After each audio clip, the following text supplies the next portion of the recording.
Praise the Lord. परमेश्वर को आज की शाम के लिए हम धन्यवाद देते हैं। एक बार फिर प्रभु ने ये मौका दिया है कि इन दिनों जबकि पूरे देश में ये लॉकडाउन अभी भी बना हुआ है, हम फेसबुक के माध्यम से ही मिलकर के आप लोगों से परमेश्वर की महिमा एक साथ करने पाए और उसको धन्यवाद देने पाए। यकीनन मेरे अजीजों, लॉकडाउन घर के लिए हो सकता है, परमेश्वर के लिए नहीं, हमारे हृदय के लिए नहीं। उसमें तो हम परमेश्वर की आराधना कोई रोक नहीं सकता और उसको धन्यवाद हम देते हैं कि एक बार फिर प्रभु ने हमें ये मौका दिया है कि हम मिलकर के उसकी आराधना में आ जाएं। सो मेरे अजीजों, आज की शाम बेशक हमारे जीवन में निराशाएं हो सकती हैं, परेशानियां हो सकती हैं, दुखी हम हो सकते हैं, बोर भी हम हो सकते हैं अपने घरों में, लेकिन सारी बातें भूलते हुए इस समय हम परमेश्वर की आराधना करेंगे, परमेश्वर की महिमा करेंगे। यकीन जानिए, वो हमारा चरवाहा है, वो हमको किसी भी बात की घटी होने नहीं देगा। ये वादा उसने किया है और हम हमेशा उसके इस किए हुए वादे को इस गीत के माध्यम से गाते हैं। यहोवा चरवाहा मेरा, कोई घटी मुझे नहीं है। हरी चराइयों में मुझे स्नेह से चराता वो है। यहोवा चरवाहा मेरा, कोई घटी मुझे नहीं है। हरी चराइयों में मुझे स्नेह से चराता वो है। मृत्यु के अंधकार से मैं जो जाता था, प्रभु यीशु करुणा से तसल्ली मुझे दी है। मृत्यु के अंधकार से मैं जो जाता था,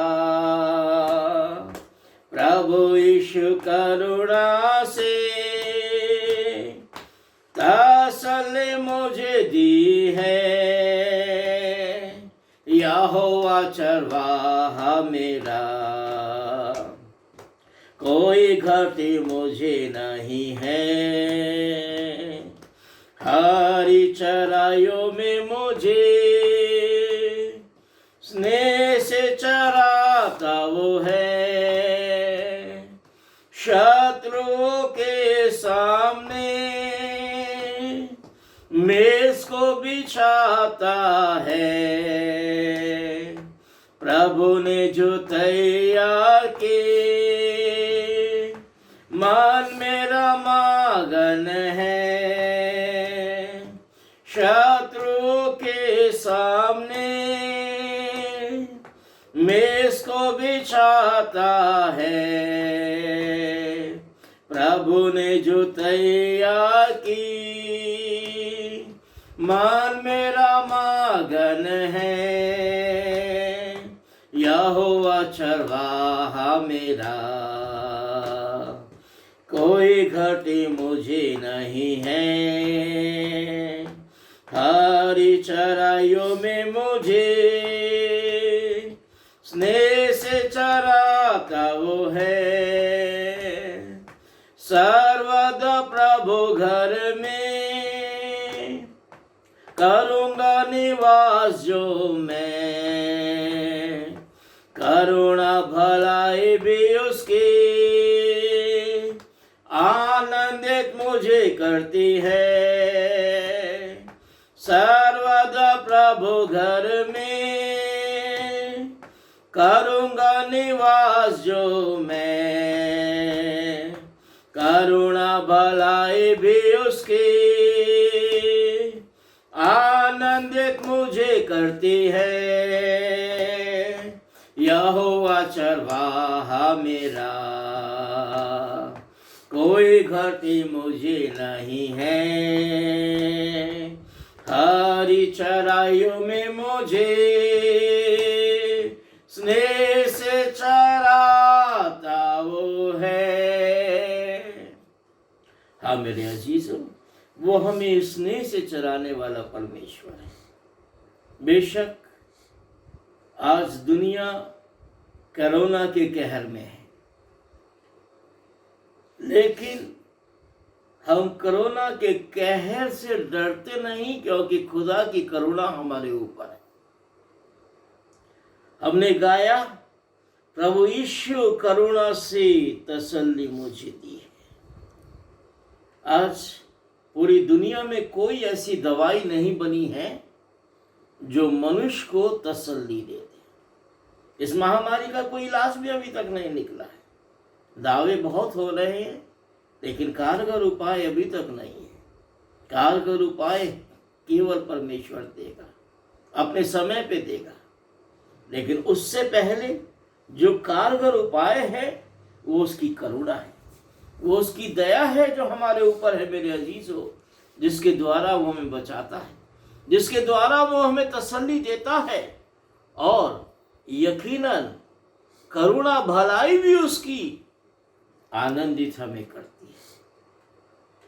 अगर उसकी करुणा हमारे ऊपर नहीं हो, न तसल्ली मिलेगी न आनंद मिलेगा। आज हम एक बार फिर से उसी बात को देखने जा रहे हैं।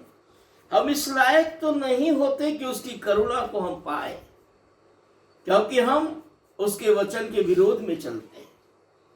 जब विरोध में चलते हैं तभी ना मरी आती है, जब विरोध में चलते हैं तभी ना हमारे ऊपर संकट और कष्ट आता है। लेकिन तब भी वो अनुग्रह करके, हमको दया हमारे ऊपर करके, उस कष्ट को जो हमारे गुनाहों के कारण उसको मजबूर होना पड़ा हमारे ऊपर डालने के लिए, वो अपनी करुणा से, अपनी दया से वो उसको दूर करता है।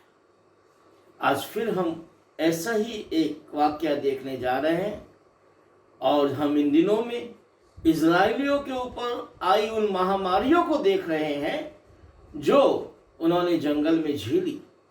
लेकिन फिर भी परमेश्वर ने करुणा किया, फिर भी परमेश्वर ने दया की। आज एक और हम देखेंगे। आइए प्रार्थना करें। Thank you Lord. धन्यवाद ईश्वर, धन्यवाद धन्यवाद धन्यवाद प्रभु।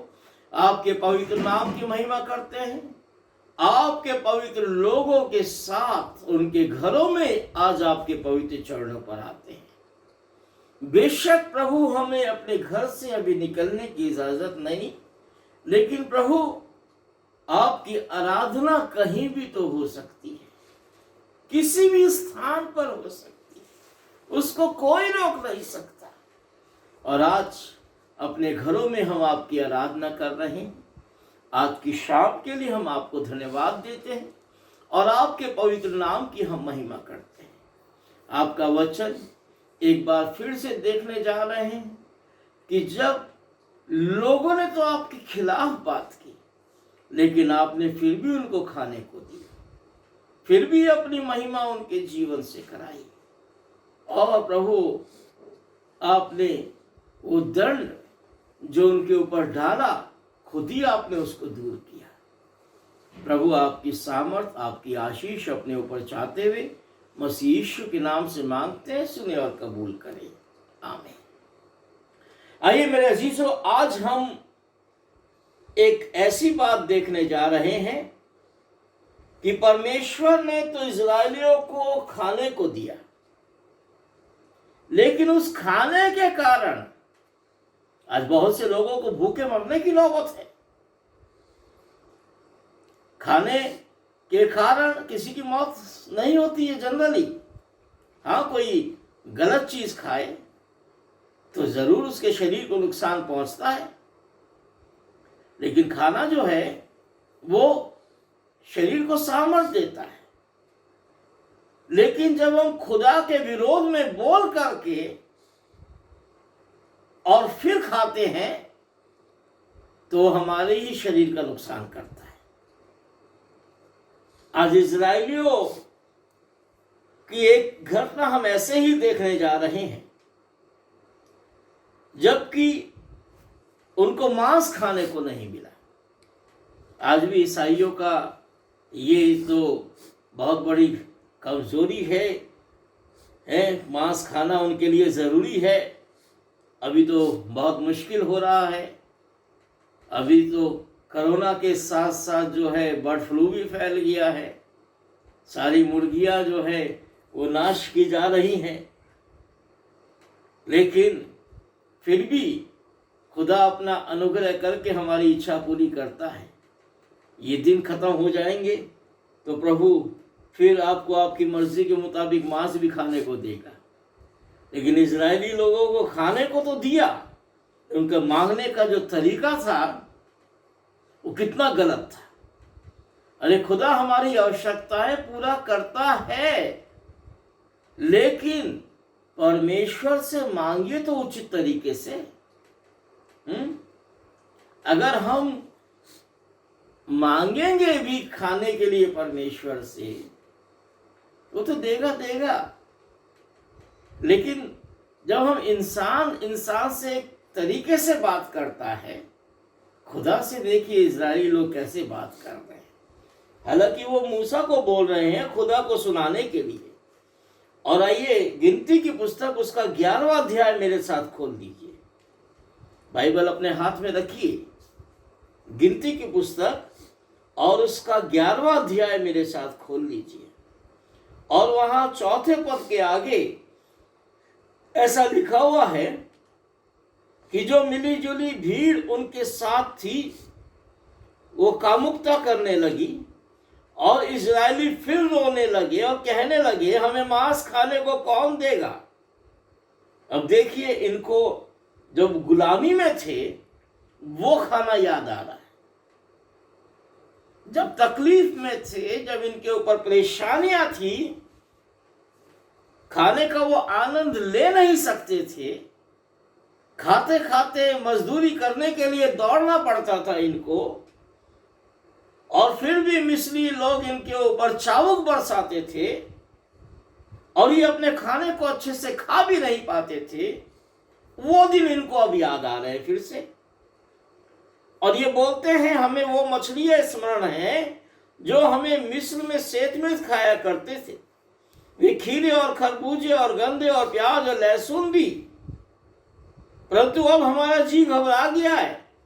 यहां पर इस मन्ना को छोड़ और कुछ हम देख नहीं पाते। जबकि मन्ना जो है वो परमेश्वर ने इनको स्वर्गीय भोजन दिया है, जैसे हम आपको बता रहे हैं। अरे इन दिनों में तो सरकारें वादा कर रही हैं, लेकिन फिर भी लोगों को पूरा भोजन जगह जगह मिल नहीं पा रहा है। लेकिन एक भी इजरायली ऐसा नहीं है जो जंगल में भूखा परमेश्वर उसको सोने दे रहा है। सब के सब उस स्वर्गीय मन्ना को खा रहे हैं। और बाइबल देखिए क्या बताती है कि मन्ना तो धनिये के समान था, उसका रंग रूप मोती का सा था, और लोग इधर उधर जाकर के उसे बटोरते और चक्की में पीसते और ओखली में कूटते और तसले में पकाते और फुलके बनाते थे, और उसका स्वाद तेल में बने हुए पुए के समान था। अब ये तो अवश्य है कि जब हमको खाना है तो मेहनत भी करनी है। कोई हमारे मुंह में डाल नहीं देगा। नीति वचन भी इस बात को कहता है, अगर कोई मेहनत ना करे तो भोजन भी ना करे। परमेश्वर ने जब मनुष्य को बनाया था, उसी समय उस वाटिका में जब उसको रखा तो उससे कहा इस वाटिका में काम करो, इसकी देखभाल करो। खाने को एक वृक्ष जो वाटिका के बीच में है, जो भले और बुरे ज्ञान का फल का वृक्ष है, उसको छोड़ बाकी वाटिका के सब फल खा सकते हो। लेकिन वहां भी परमेश्वर ने बोला कि उसमें मेहनत करना होगा। तो बगैर मेहनत किए तो कुछ हासिल नहीं होगा मेरे अजीजों। मन्ना ओस के साथ जमीन पर गिरता था, लेकिन परमेश्वर इनको मुंह में पहुंचा दे ऐसा नहीं था। जाना है, बटोरना है, पीसना है, ओखली में कूटना है, तसले में गूंदना है, पकाना है, फुलके के समान रोटी बनानी है और स्वाद से भरा हुआ वो भोजन उनको खाना है। ये मेहनत तो उनको करनी है। लेकिन अब वो इस स्वर्गीय मन्ना को बोलते हैं, केवल इसके अलावा हमें कुछ और नजर नहीं आता है। हमको जो है मांस खाने को नहीं मिलता। और वो मूसा को बोल रहे हैं कि तू हमको जंगल में लाया है भूखे मारने, और सुना रहे हैं परमेश्वर को। तो परमेश्वर तो सुन रहा है क्योंकि परमेश्वर वहां पर है। अगर ये आराम से परमेश्वर से मांगते तो परमेश्वर इनको मांस भी देता। क्या चीज परमेश्वर नहीं दे सकता? लेकिन परमेश्वर के सामने भय के साथ आया जाता है, कुड़कुड़ाहट के साथ नहीं। परमेश्वर के सामने प्रेम के साथ आया जाता है, कुड़कुड़ाहट के साथ नहीं। अब ये तो कुड़कुड़ाहट और जलजलाहट से भरे हुए। अब मूसा के ऊपर अपना गुस्सा निकाल रहे हैं। अब मूसा भी मनुष्य है। परमेश्वर का कोप जब अत्यंत भड़क गया इन लोगों के ऊपर, मूसा को भी बुरा लगा। सब अपने डेरे पे रो रहे हैं, हमको मांस नहीं मिल रहा, मांस खाने को दो। परमेश्वर के विरोध में बोल भी रहे हैं, रो भी रहे हैं। ये कोई पश्चाताप के आंसू थोड़ी है, बल्कि परमेश्वर के विरोध में बोलते जा रहे हैं और रोते जा रहे हैं। तब परमेश्वर का को भड़क उठा इनके ऊपर और उसने मूसा को कहा। मूसा को भी ये बात थोड़ा बुरा लगा। उसने परमेश्वर से कहा, तू अपने दास के साथ ऐसा बुरा व्यवहार क्यों करता है? बाइबल देखिएगा, आप लोग अपने बाइबल में ध्यान रखिएगा। और 11वें पद में लिखा है, तब मूसा ने यहोवा से कहा, तू अपने दास से ये बुरा व्यवहार क्यों करता है? क्या कारण मैंने तेरी दृष्टि में अनुग्रह नहीं पाया? क्या तूने इन सब का भार मुझ पर डाल दिया है? अब लीडर को तो कुछ सहना ही पड़ता है। जो अगुवाई कर रहा है उसको तो कष्ट थोड़ा उठाना ही पड़ता है।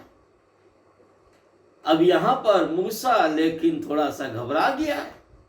वो भी परमेश्वर से बोलने लगा है कि तूने इस सब का बोझ मेरे ऊपर डाल दिया है।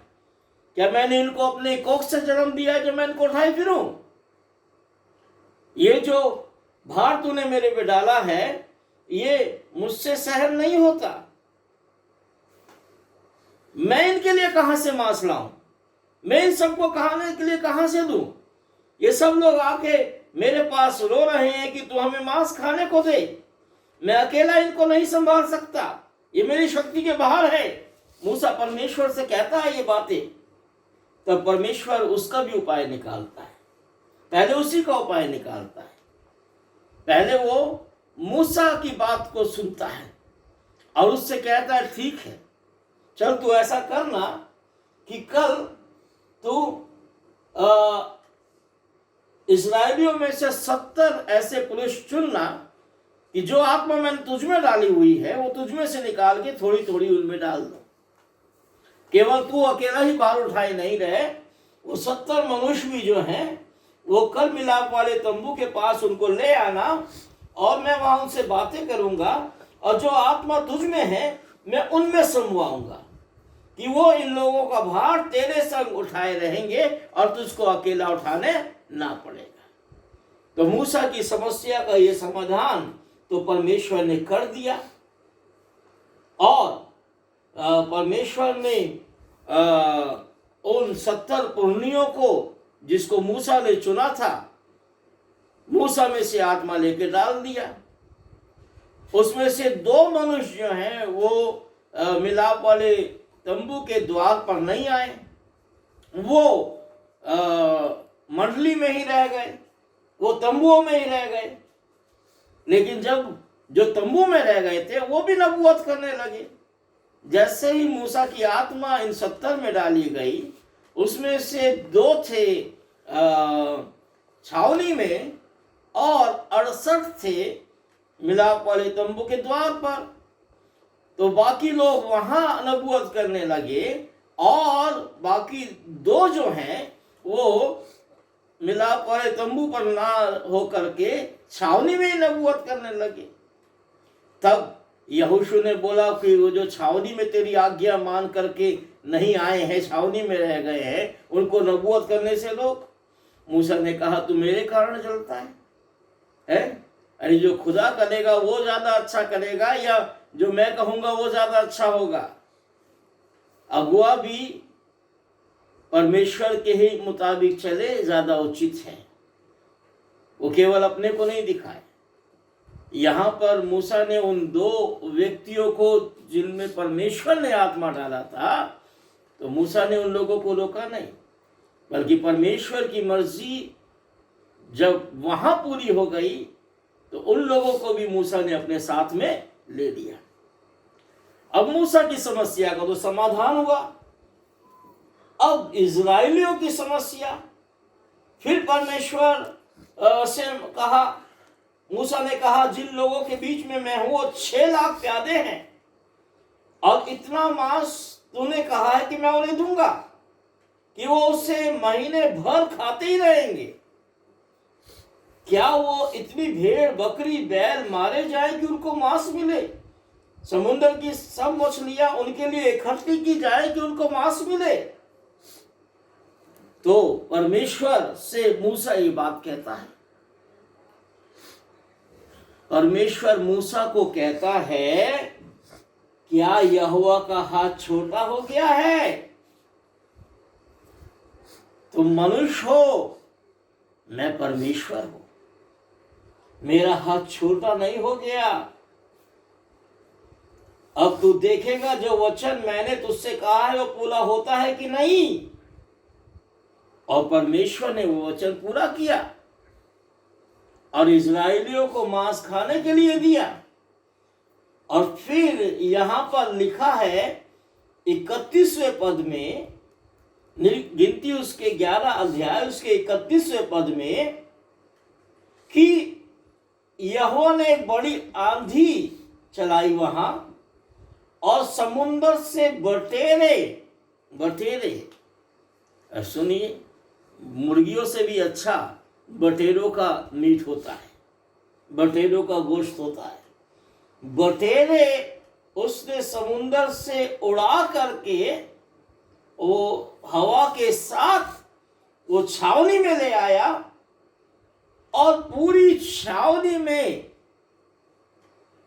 पूरी की पूरी छावनी में, यानी मनुष्य एक दिन में जितना चल सकता है उससे ज्यादा दूर तक, और यहां लिखा है कि 2-2 हाथ ऊपर तक, ऊंचे तक वो बटेरे वहां छा गई।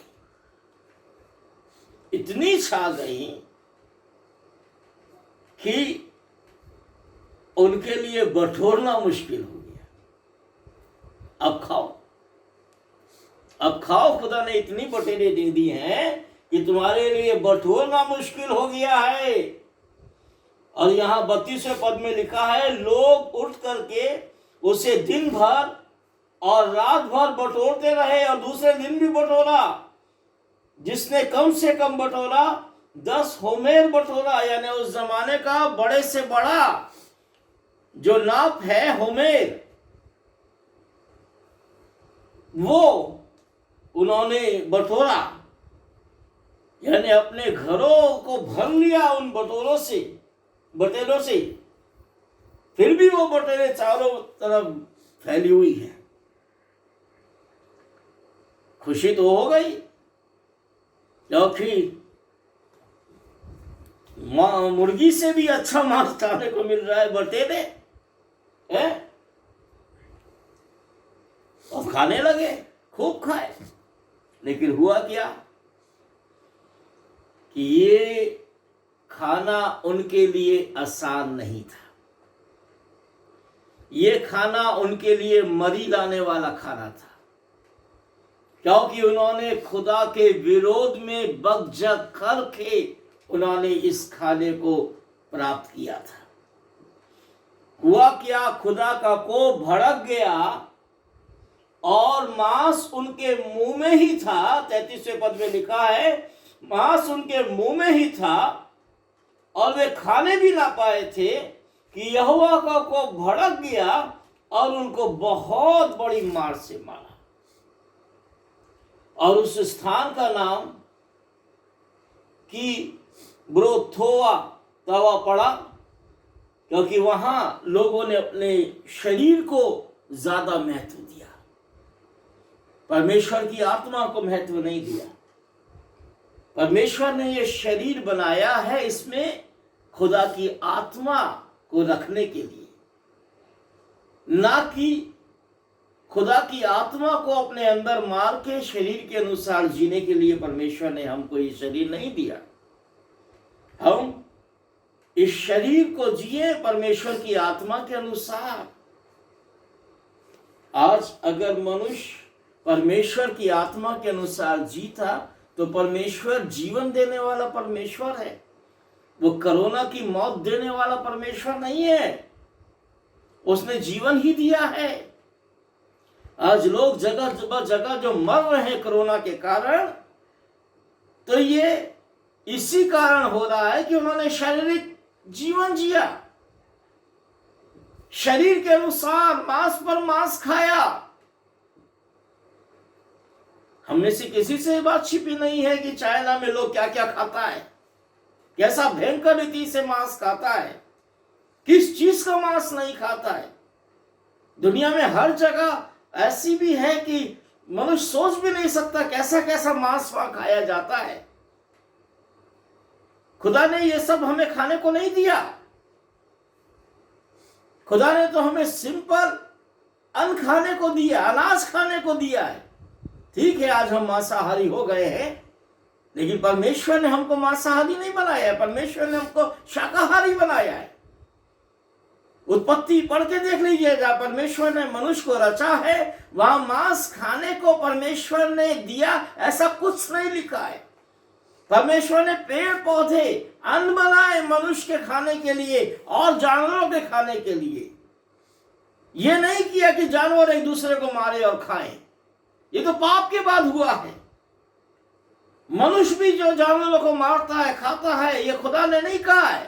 ठीक है, खुदा अब खाने पीने की चीजों पर हमसे ज्यादा बहस नहीं करता और ना ही खुदा का वचन हमको खाने पीने की चीजों पर ज्यादा बहस करने को कहता है। लेकिन फिर भी जो अशुद्ध चीजें हैं उनको खाने को मना है और हम लोग खाते हैं।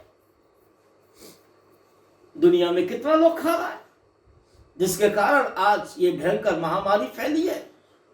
मेरे अजीजों, हम अपने खाने पीने पर कंट्रोल करें, हम अपने जुबान पर कंट्रोल करें, हम परमेश्वर का भय अपने जीवन में माने।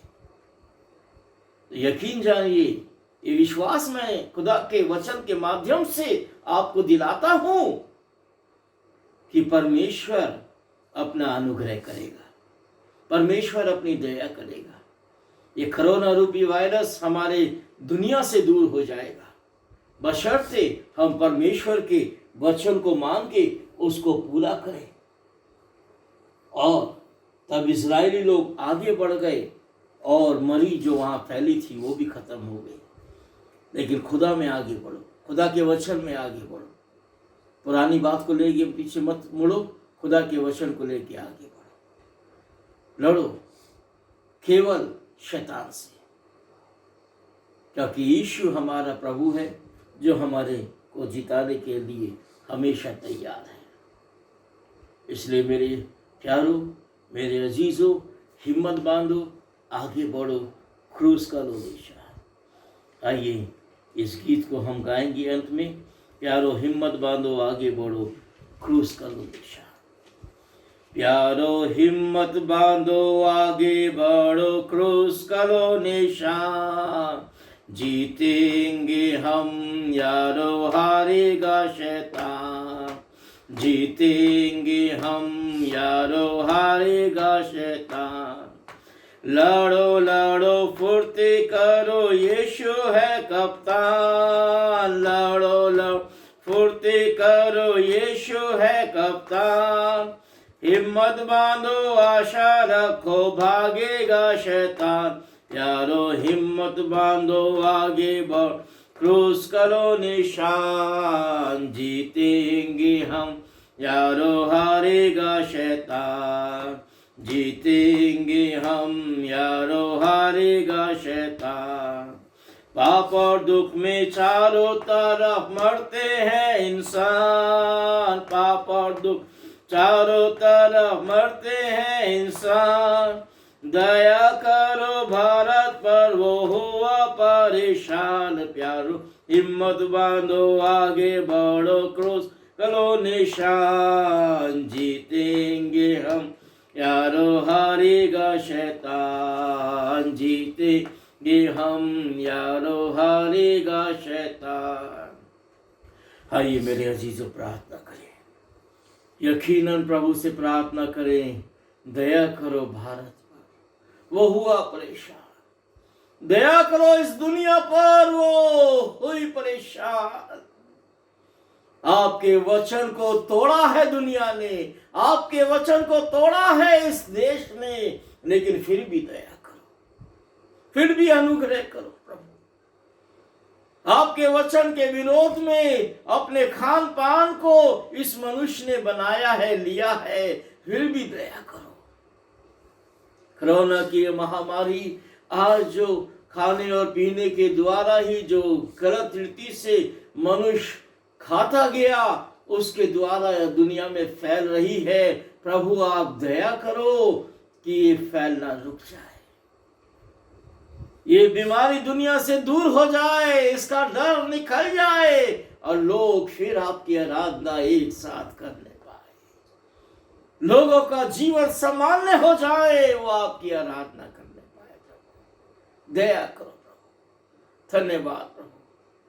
आपकी आशीष चाहते हैं आपकी कलीसिया पर, अपने राज पर, इस देश पर, इस दुनिया पर प्रभु। होने दे आपकी मर्जी के मुताबिक हम चले और सारी आदर महिमा केवल आपको मिले, यीशु के नाम से आमीन। आइए प्रभु की प्रार्थना करें। हे हमारे पिता, तू जो स्वर्ग में है, तेरा नाम पवित्र माना जाए, तेरा राज आए, तेरी मर्जी जैसे आसमान पर हो जमीन पर भी हो। हमारी रोज की रोटी आज हमें दे। जिस तरह अपने कसूर वालों को माफ कर, तो भी हमारे कसूर हमें माफ कर। हमें आजमाइश में न डाल, बल्कि बुराई से बचो, क्योंकि बादशाह, कुदरत और जलाल हमेशा तेरा ही है। आमीन। और अब हमारे परमेश्वर पिता का प्रेम, प्रभु यीशु मसीह का अनुग्रह, पवित्र आत्मा की संगति और सहभागिता हम सबों के साथ, प्रत्येक विश्वासी के साथ हमेशा हमेशा होती रहे। आमीन। Praise the Lord. जय मसीह की आप।